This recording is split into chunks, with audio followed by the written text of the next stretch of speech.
Hey guys, welcome to Vulnerable Mondays with Mo. If you might see something different with my mic today, it's because my lovely 5-year-old daughter decided to play with it, so I'm going to even see if it works.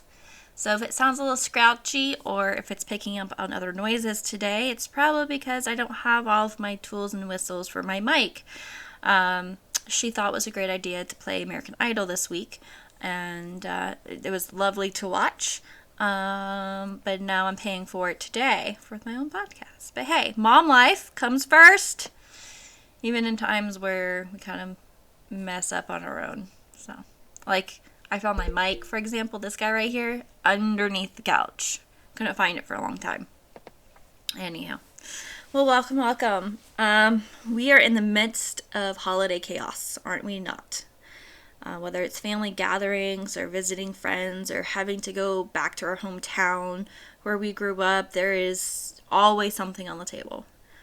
And in recent weeks, I've discussed relationships and healing patterns and breaking toxic patterns and what it means to have time.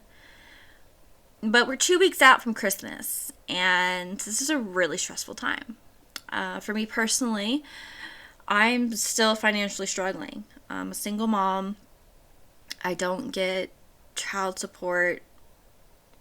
I don't have those legal documents written up with my ex. And things are quite stressful because on my personal end, I'm hearing his financial struggles and I'm struggling. And it's all just financial struggle. It's all financial stress, right? And that we don't need to get in depth with that, but that's just like one piece of the puzzle. Financial stress is also working on being an elf for Santa. It's a lot of hard work to be an elf for Santa. It's a lot of hard work. And then managing your job and balancing parenting and balancing family affairs and family traditions. And did you make the gingerbread house this year with your kiddo? Did you make the sugar cookies this year with your kiddo? Did you make it to the Christmas Eve Friendsgiving or Friends time? There's so much stuff going on. There's charity events going on. There's holiday parades. The list is forever long. And we're 2 weeks out and the chaos is stronger than ever. We're also being told on the news that some of our things that we've ordered may not get here in time. And, shipments are late, delays. There's a spiral. And then you add just regular day stress. It's all a struggle. I recently had to, since our last conversation last week, talked with my doctor and I actually had to get back on some anxiety meds for a season. I told her I wasn't sleeping, I was under extreme anxiety, and it was tarnishing and hurting the way I perform in a day. 100%. Just a lot of ongoing stress, ongoing things going on. There's a rush, right? But in the midst of chaos, what is the best thing we can do for ourselves? Well, honestly, meditate. Yeah, journal. What? Take care of yourself. Yes. And if those things don't come into mind, do something that fills your cup. For example, for me personally, I'm on this binge of watching Kindred Spirits. I believe it's on the Travel Channel, but I have it on my Discovery Plus app through my Alexa, Amazon Fire Stick, whatever. And I've been on this binge watch that every evening I watch an episode or two of Kindred Spirits. It's been my thing. It kind of relaxes me in a strange way because I'm focused so much on the mystery and the story and what they're discussing with ghosts and spirits, etc. It really takes me out of my reality, my stress, the work stress, all the above, and puts me in a place where I'm just no, I'm just going to enjoy my glass of wine or my hot cup of cocoa, and this is me time, right? And me time also includes my daughter with me all the time. And she's been enjoying the show too, because it's kind of fun to tell her about ghosts and not have her scared about them. Oh yeah, ghosts are real. Yeah, spirits are real. The paranormal, it's a real deal thing. Kindred spirits, they get paid. I tell my kid, they get paid to go and solve mysteries that are not easily to be solved outside of the paranormal. It's kind of cool. So we've been having a lot of fun watching that. So make sure in this chaos that you're finding something that is you. that is time for you, whether that's 10 minutes, 30 minutes, an hour, 2 hours, however much time you can get for yourself or get with your family in that quiet space is really important, especially coming into the season. It's going to be a rush. And before we know it, the new year is here and we're in 2022 and a whole new ball game is going to start. Our New Year's resolutions are beginning. New way of life. It's a whole new year. And I don't know about y'all, but I'm so excited for 2022. 2020 was really difficult. I know a lot of you know about my story, leaving the clinic and leaving my company and having to go back into bartending and just completely changing my life, transitioning to maintain financial stability for my daughter and I. And it was a huge struggle. And 2021 was like the hangover from 2020. And now I really feel like I'm on my feet, somewhat. Definitely a lot better than I was a year ago. I've been with the same job now for almost six months and love it. Don't plan to leave it. And I may cut my hours back so that my life can still hang out. My book comes out in 2022, hopefully by the summer. If all goes according to plan, it will be out for a summer read in 2022. And that book is called Fuck It, which is also the cover of my show at every day. For the Vulnerable Mondays, you'll see the Fuck It label come up as soon as you click on my YouTube. However that works. Blah, blah, blah. So, Vulnerable Monday. I'm kind of like in a weird headspace today. Consistency is key. Being persistent is key. I really had some in-depth things to talk about that I was really meditating on yesterday. But then I went to go take my shower like 2 hours ago. And I just had this in mind, like, let's just talk about what it means for chaos. What can we do for chaos in this time? What can we do to maintain chaos, relieve stress, bring ourselves back to ourselves? Because a lot of times in the holiday seasons, we're so focused on everyone else. We're so focused on our friends' gifts, our family gifts, the family parties, the family traditions, our kids. We forget about ourselves, and then Christmas Day comes, and we're like, oh shit, what did we do for us? Right? What does that mean? This year, because of my own personal financial instability and like restrictions, what I'm doing for me this year is simply taking more time to put forth more effort in my meditations. So it's not necessarily a gift or something I like to do, like getting my nails done. And so what kind of gift could I give myself that isn't, that doesn't have a price tag on it, right? And I was like, well, I could really focus on this bringing of self and strength in my meditations. And so that's my little holiday gift to self. If you can, go get yourself something. A new dress, your hair done. Oh, I did get my hair done. It's purple. I'm loving it. For a hot minute, I thought I was going to go back blonde. I had a wonderful hairstylist really work with me to start getting my hair to a comfortable color so that I could start bleaching and getting back to blonde. And then I said, fuck it. And I feel more myself with my dark hair. Sorry, Mom. And I say that because she's always wanted me to go back blonde, but I truly feel like myself. And that's really, really important. How do we feel like ourselves? And in this time where I've focused on this meditation, right? Putting forth the strength of meditation, a lot of new epiphanies have happened for me, even in the last week, that I've never recognized in myself before. For instance, I started to really put together a map of how many times over I have put myself in manipulating, gaslighting, narcissistic relationships. How many times over I was in relationships where I had to beg for attention. And I was putting this map together because now I'm in a healthy relationship. The first healthy relationship I've ever been in. There's genuine unconditional love, understanding, support. He treats me like a queen. I am his queen.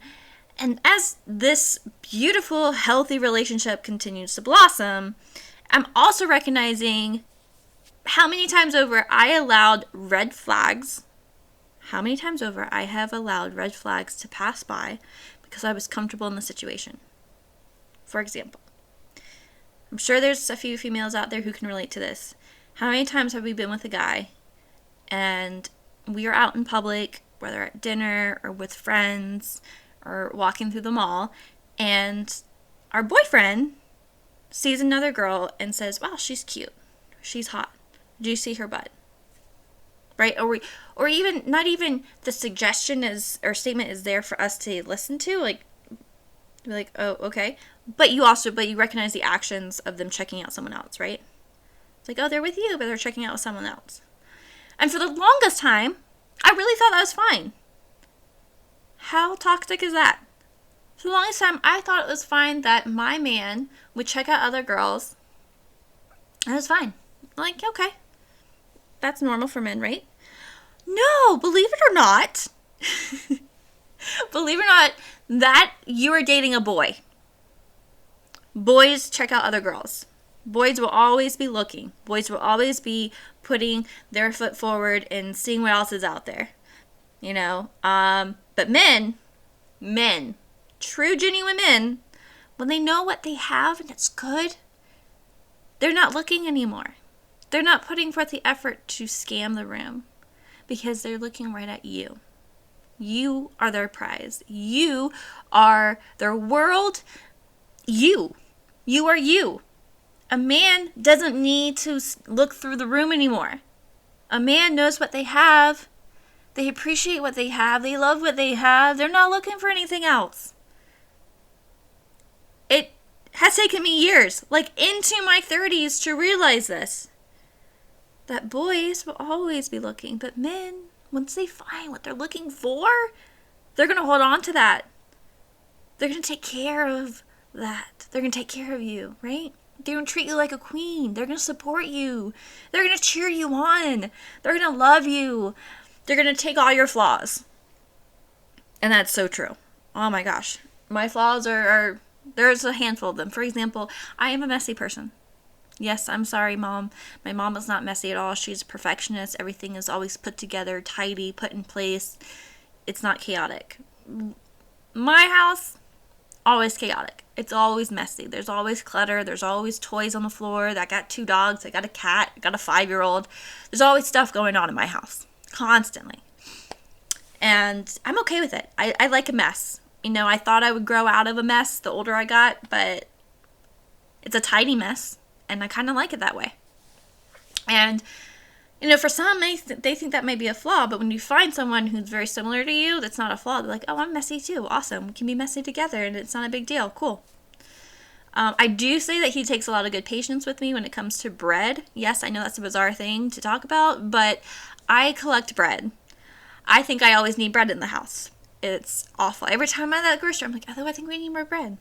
Because I make PB&Js and I have peanut butter and toast almost every single morning. You know, grilled cheese, you know. There's just so many good things that go with bread, right?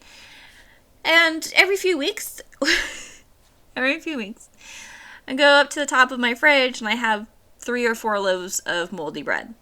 And the one loaf of bread that I'm actually using is on top of my microwave. It's not on my fridge. And then I'm having to throw away moldy bread.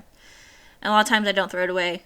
I live on a lake and I go feed the geese with the moldy bread. But, you know, some people I think that's a flaw that I buy bread every time I'm at the grocery store. I just think I'm preparing. Because I got a kid. She loves bread. I love bread. We all love bread. We're like Oprah Winfrey. Wasn't that her thing? Like, bread was part of her Weight Watchers. Anywho. But when you're with the right person, things that may have been triggered as flaws for someone else in you doesn't exist anymore. None of that exists anymore. When you are with the right person, flaws don't exist. You take the person as they are. Yes. When you are with the right person, flaws no longer exist. You take them for who they are. Because a lot of times who they are is a lot of who you are. And you're able to balance For the longest time, I always thought it was great to be a yin and yang. I always thought, they talk about how opposites attract, and that's healthy, whatever. I don't believe in that at all. I believe the more opposite you are, the more challenging it is. The more you're going to have hardships. The more you're going to have these pushes of negativity and toxicity and arguments. When they're too opposite, it's going to be harder. And I never realized that. Yeah. In my 30s and just now figuring this out, just now having this epiphany that no, be with someone that's similar to you. Because when you're with someone that's similar to you, male or female, life is easier, to be honest, because you're enjoying it. You're with your best friend on a daily basis. It's effortless. The effort that is being put into the relationship doesn't feel like effort. Because you're already doing it for each other. It's not a struggle. For the longest time, I was always in this position where I felt like it was best for me to always feel like I was in fight or flight survival mode. 100%. Everything I did was in survivor mode.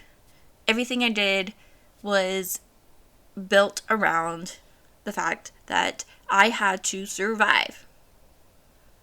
Every decision I made kind of put me in that position where I had to survive. Fight or flight. Fight or flight. Fight or flight. And it's this constant pattern and routine for so long that finally, it was comfortable for me. It was so comfortable for me that I didn't know I was in it. I didn't know I was in it until I started my healing. Until I started this journey a few years ago where I was like, you know what? I am going to go give more time to the universe. I am going to go give my time to God. I am going to go give my time to the spiritual awakening. I am going to give more time to this healing process. I'm going to give more time. Once I started this is when I started realizing how much I relied on fight or flight survivor mode. Everything I did. That's not healthy. If we're constantly in survival mode all of our life, when we look back on our life, are we going to say that it was fulfilled? Are we going to say that we enjoyed it? Are we going to say that we were at our happiest? Probably not. Probably not. And I had to really think that through. I really had to think about how many times over I allowed that comfort of knowing I was with someone that I was familiar with. And that someone is something that is more toxic than me, manipulative, controlling, never wrong, always right, toxic. How many times do you have to tell your partner, I'm uncomfortable with this, and to be told that you're crazy? God, that would drive me nuts. That I was overthinking it.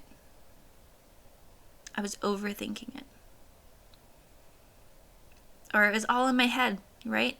Which is similar to overthinking, but how many times over was I in a position where I would communicate, hey, this is hurting my feelings. This is hurting me.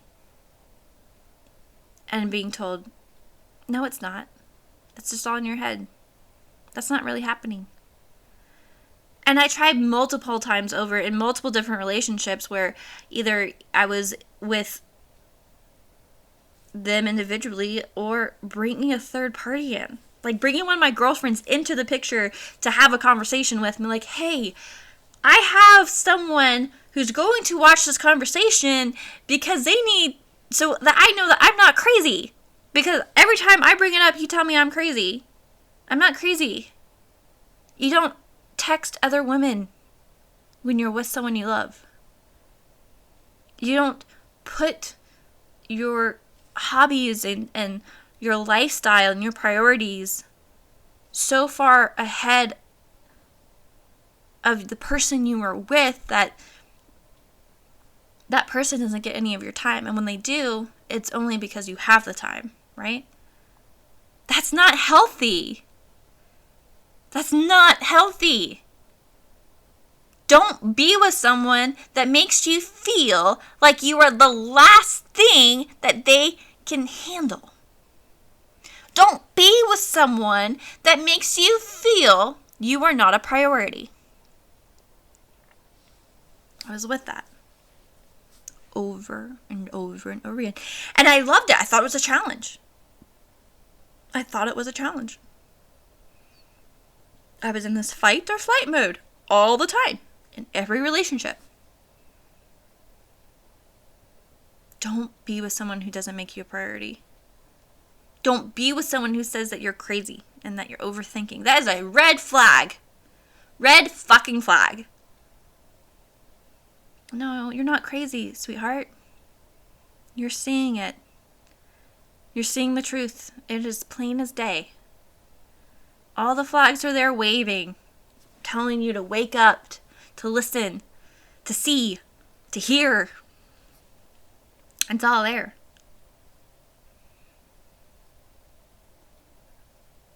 Now, I bring up my marriage a lot, my former marriage, and I'm very comfortable with talking about all this because, for one, when I speak on my Vulnerable Mondays, I don't feel like I'm just speaking for me and my own experiences in life and my own trials and tribulations and trauma and grief and tragedy. I feel like I'm also speaking for every other woman out there who doesn't feel like they have found their voice yet. And I feel this responsibility to be here every single Monday speaking my truth, hoping that me being vulnerable with you is helping you find vulnerability in yourself. 100%.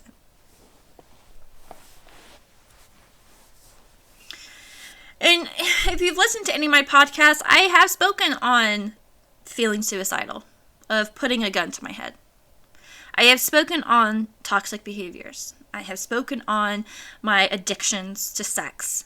I have spoken on my addictions to relationships. I have spoken on my addictions to toxic behaviors in relationships. And today I'm speaking on fight or flight mode. What does that mean to me and why I'm not there today? And why it took so many relationships over and over and over and over again for me to finally no, enough is enough. What the fuck are you doing to yourself, Mo? What the fuck are you doing to yourself? No, you need to be able to look yourself in the mirror and know that you are a queen. That you will have a purpose. That you are beautiful. That you will be successful. That you are a mother, a daughter, a friend, a sister. You need to know your purpose. You don't need to be told over and over again that you are being too sensitive. Or overthinking. Or being too emotional. No, fuck that shit. No, I am just the right amount of sensitive. Yeah, I'm just the right amount of emotional. I do not overthink, I analyze. And that is a superpower. I scan a room before I even walk into it fully. I know where my exits are before I even sit down for dinner in a restaurant. And I prefer to have my back towards the wall and being able to look out through the entire crowd of a restaurant. And my partner today knows that. He has gone out of his way to get us a table where I'm able to see the entire room. And some of that is triggered by my trauma in my past, 100%. My emotional abuse, my sexual abuse, my trafficking abuse. Some of my behavior, yes, is due to my fucking abuse. And that's okay. And I want you to hear this. It's okay to not only have superpowers, but behaviors that have built in you over time due to your trauma, due to your abuse. It's okay. You're still evolving. You're still healing. You're still changing and transforming. You're still finding your purpose and waking up every day and saying, all right, let's do this. Yeah, another day, let's do this. It's okay. If a man tells you that you are overthinking it, leave. If a man tells you you're being way too sensitive and emotional about a situation, leave. No, that's hard. I know that's heavy, and I know that sounds cold. And the reason I'm saying it with so much passion behind it is because I didn't leave. I can't tell you how many times I did not leave a situation because I was comfortable in that toxic behavior of fight or flight mode. I was comfortable being told I was too much. I was comfortable knowing I was being manipulated, but allowing it to continuously happen because I thought I could change them. That's key. Knowing I was being manipulated, but staying in the situation thinking I could change them. I can't change anyone. You can't change anyone. You know who can change? Yourself. It is up to you if you want to change. It is up to you if you want to transform your life. It is up to you if you want to wake up and say enough is enough. It is up to you if you want the resources, because guess what? There are resources galore if you want to get out of a toxic, abusive relationship. There is. The hardest part of all of this is our heart is attached to that person. Is our love is attached to that person. We give and give and give and give and give ourselves till we have no more. Our cup is fully empty. And then we have fear of leaving the situation because we've given it all to that one person. We have given it all to that one person. You know what may not be, this is my side of the story, what may not be, has ever been said about leaving my ex-husband a few years ago, is he and I sat down. We went to a few dinners, sat down, talked about it. Hey, this isn't working. Hey, we're not on the same page. Hey, I'm tired of feeling like my voice is not being heard. I'm tired of fighting when you're not wanting to fight. I was tired. And he was tired of trying to fight, or his attempting to fight for this. I mean, his version of fighting is honestly somewhat poor. Yeah. And I gave my all, and my cup was empty. And I knew it was empty. I knew it was empty from the first time we sat down at this Hawaiian barbecue joint that we loved. And we had the conversation, and then we went over to the beach to continue the conversation. I was like, I don't think I can love you anymore. I have given my all. I have been under this understanding for so long. I have given you chance after chance to be here, to be present for us, to be a family man. But I can't change you. You have to change yourself. I can't ask you to be a family man. I can't ask you to choose us on a Friday or Saturday night instead of your boys. I can't ask you to stop texting the girls on your phone for that attention that you crave, that you could get with us. I can't do it anymore. I can't do it anymore.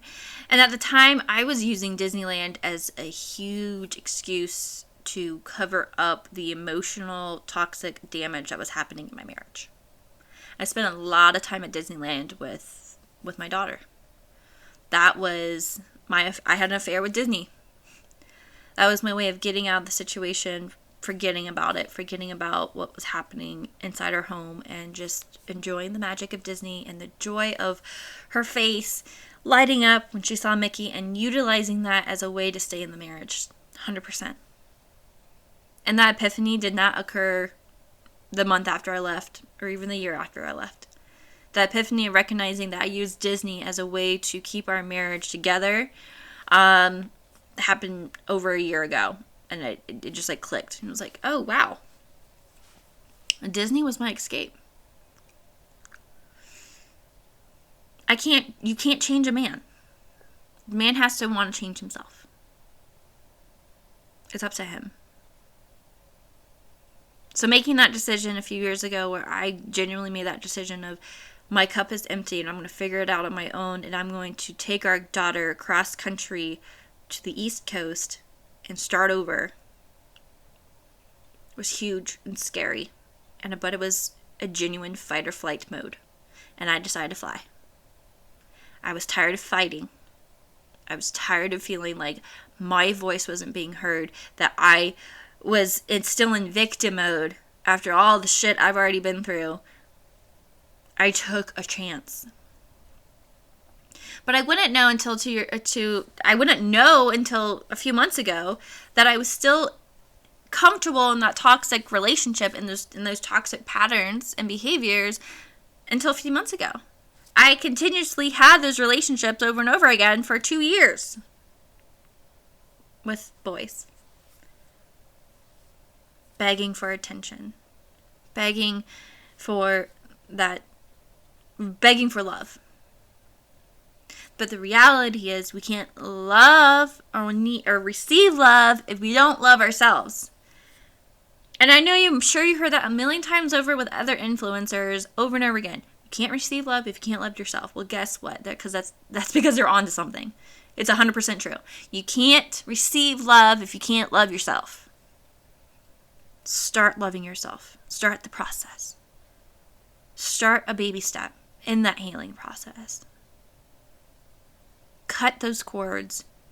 Cut those generational curses, ancestry curses. Cut those toxic patterns and behaviors. Cut the addiction.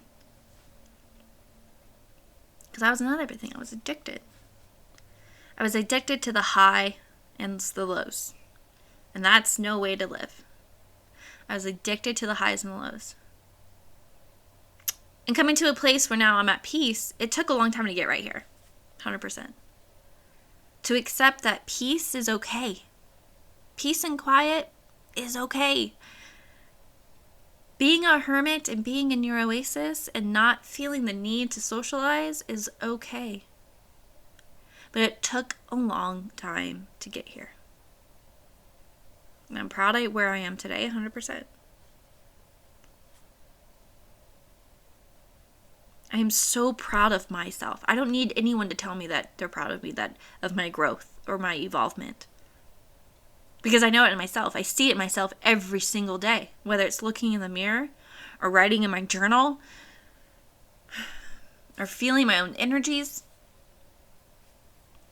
I know it in myself. You don't need to tell me. I know. I'm proud of myself. I give myself a pat on the back almost every single day and show gratitude to the universe every single day for who I've become and who I'm still going to be. Who I've become and who I'm still going to be. Because that's right. You're not just evolved and like, oh, that's it. I did it. Yay! Done. No. Evolvement is continuous. Change is continuous. Are you willing to take the journey? Are you willing to go through the healing? Are you willing to fucking change your life? Yeah, and that means your personality too. Because guess what? That's going to change too. Who I was 6 years ago to who I am today are completely different human beings. Almost as though they're two completely different souls. And that's okay. That's okay. Because I know the soul that I am today is the soul that I wanted to be as a child. Let me repeat this. The soul that I am today is the soul I wanted to be as a child. And I'm there. I'm a great mom. I'm an awesome mom. She's my best friend. I have a lot of fun. For the few friends I do have that are close to me, I am loyal. And I will stand by their sides no matter what. I will be by them. I will be a shoulder to cry on. I will lift them up. I will cheer them on. I will support them. As a daughter, I'm the daughter I should have been as a teenager. I'm in a good relationship now with her. We still have our moments, and there's still some things we're working out on. But we're in a much better place today than we were 15 years ago, 100%. And in this evolvement too, I am also a great girlfriend. Yeah. I'm supportive. I'm loving. I'm loyal. I'm trustworthy.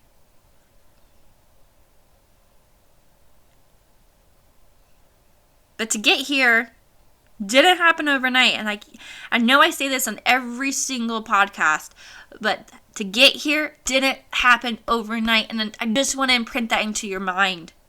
It takes the work. It takes the homework. It takes the dedication. It takes the willingness to grow, the mindset to grow. You can start today. If you need the help, you know where to find me. In this moment right now, I'm literally building my business from the ground up again. Like, for all I know, I may be speaking to like 5 people right now. Does that bother me? No. Because persistency is key. I'm going to stay persistent. Because this is my calling. Talking to you, helping you through your trials, your tribulations, your challenges, helping you through your evolvement, helping you through your addiction. This is my calling. Because I've been in your shoes. I have been in your shoes. I've done the drugs. I was addicted to sex. I was a huge partier. Loved alcohol. I was a cheater. I had multiple boyfriends. I wasn't very faithful. And I was constantly in this illusion of reality that I had to keep going and keep being loud and keep partying and keep being this fun girl. Because you only live once, right? But what I lost was so much. But what I've gained in my healing and getting through where I am today, I gained a lot back. But a few years ago, I would not be able to tell you I gained a lot back. No. I was just starting. I gained a lot of me back, and I'm really proud of that. I'm no longer thinking about the fact I need to jump off the cliff and see if I can swim. I'm now thinking, how can I jump off the cliff and rappel down? What? Think of this metaphor. If you're constantly in this movement of life to be in a rush, to be the life of the party, to constantly be on the go, you're also constantly thinking like, oh, I can just jump off this cliff and swim. I do it all the time. No big deal. But when you find your foundation and you recognize what is needed to hold together a healthy foundation, you may be looking over the cliff and you may be wanting to swim, but you're thinking of the tools that are needed to make that happen. So you may not be thinking, oh, let me jump off and swim now. You may really be thinking like, oh, I want to get there. I want to get to the beautiful beach below. But for me to get there peacefully, what tools, like a rope and some harnesses, can I do to rappel down there so that I'm actually getting to the beach and I'm stepping into the water? I'm no longer falling into the water, I'm stepping into the water. I'm taking my time. Take your time. Take your time. That's all I can say. So as we get into this chaotic Christmas season, holiday season, and things are constantly in the move, and before you know it, it's going to be 2022. Take your time. Take your time right now. Wrapping the presents can wait a few minutes. Making the casserole for practice can wait a day. Saying no to family because you need some time to yourself, it's okay to say. I know it's the holidays, but hey, we have other holidays. You don't have to push yourself to go to every holiday party and every tradition. If your mind and body is saying, hey, slow down, let me breathe. Let us breathe. Do it. Take your time. Because all you're going to do is hurt yourself if you keep pushing, thinking everyone has expectations on you. Because guess what? That is an illusion of reality. The only expectations you have is on yourself.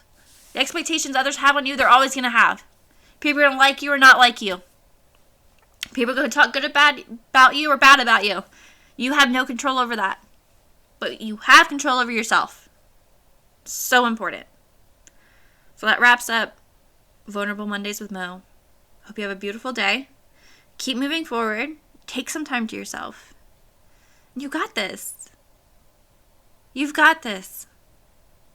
Put that on your freaking mirror in your bathroom or wherever you have mirrors. I have a few mirrors around my house, so I'm just like, anywhere. Put it somewhere you're going to see every day that just says you got this. And then one that says you are enough.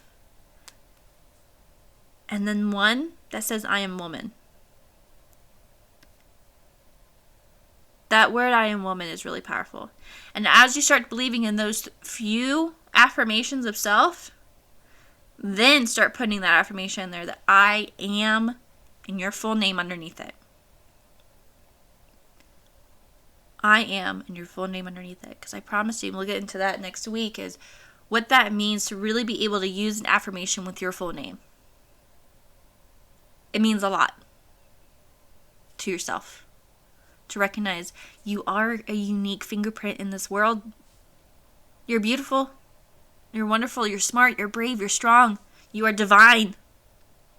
You have to believe in yourself, though. I can't tell you. I can repeat this over and over again, but you have to believe it, not me. Because I already believe it in you. Right now. In this moment. Have a beautiful week. And I'll see you guys next Monday. Bye.